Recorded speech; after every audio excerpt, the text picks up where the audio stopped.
Hey, Eric Sider here, and we are on turn 4, but it's week 3. So the chickens have well and truly flattened this pile out, and the concentrated effort of this enclosure, I think, is really helping the process move along. Also, with 13 birds, probably going to be down to 10 birds in another month or so. I think that's a really good amount of activity. Less than that, I mean, it'd still work. You just probably have to do more work yourself and maybe add a little extra nitrogen component. But we'll see how it goes. So same routine: get the manure into the cage, put new bedding down, turn this pile, and we'll be rocking and rolling. Got some new straw yesterday, so I'm going to be adding more carbon periodically through the week instead of just once a week as I was doing.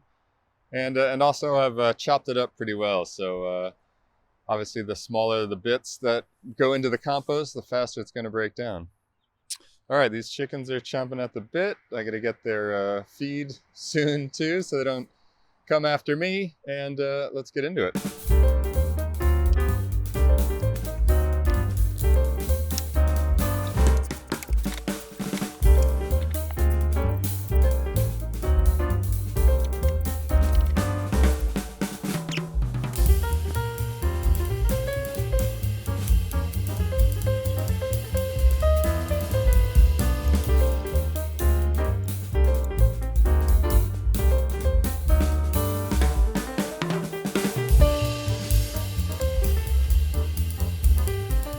All right, just to give you a little idea of the difference in the straw now. So this is basically how it comes when you take it out of the bale.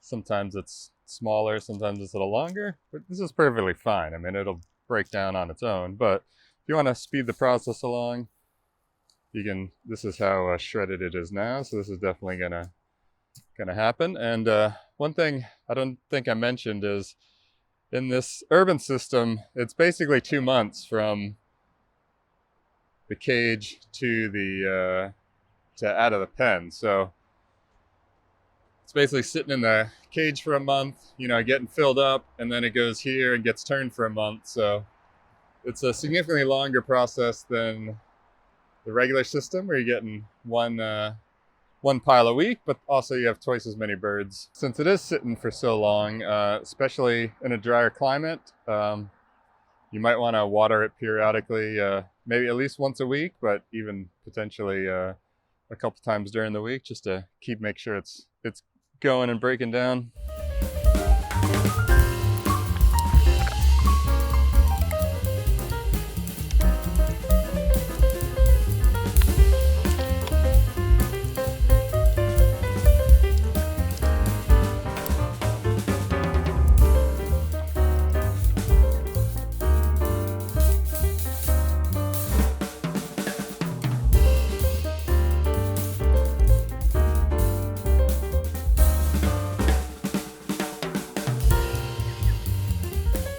Give you a little we're getting shadows, little idea of the, still got a lot of noticeable pieces, but it's getting there. All right, there we have it. Compost is looking good. I think I'm definitely just gonna have to make sure I keep it moist all week, because I think it's going through some stops and starts.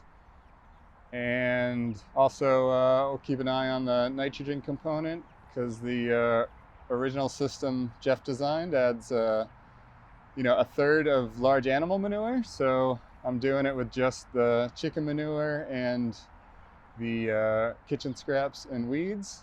So we'll see how it goes. Oh, another development this week, I found a really good spot to forage some weeds and material for chicken feed and compost material. So that's real cool. I'll hopefully get a video of that. And also another thing I noticed, since the compost is sitting in the cage for a month, it definitely starts to breed up insects, which that first turn when you deconstruct the cage is an explosion of free protein for the chickies. What else? The Bomb Permaculture shirts, they're in the shop, link below. The words couldn't be truer today than when Bill spoke them, but though the problems of the world are increasingly complex, these solutions remain embarrassingly simple. We have all the tools, we have all the knowledge, we just need the will to do it. So let's get into it. Thanks so much for watching, and I will see you next time.